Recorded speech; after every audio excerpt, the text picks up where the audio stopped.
دوستو آج جو کچھ دیکھنے کو ملا اس سے یہ ثابت کر دیا کہ جب غصے اور غلط فیصلوں کو وقت پر نہ روکا جائے تو ان کا اثر صرف ایک شخص تک محدود نہیں رہتا، پورا گھر اس کی لپیٹ میں آ جاتا ہے۔ سب سے زیادہ تکلیف اس لمحے نے دل جب اپنی ہی ایک دوسرے سے اتنی دور ہو جائے کہ بات سمجھنے کے بجائے صرف درد دینے تک رہ جائے۔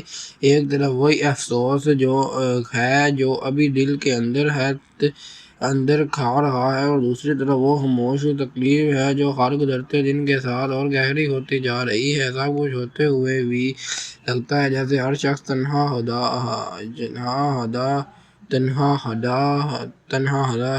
کھڑا ہے، اور سب سے دکھ کی بات یہ ہے کہ اس پوری کشمکش کے بوجھ ان لوگوں پر بھی پڑ رہے ہیں جن کا کسی جھگڑے سے کوئی لینا دینا نہیں۔ کبھی بھی بزرگوں کے فیصلے دل نئے رشتوں کی خوشیاں بھی چھین دیتے ہیں۔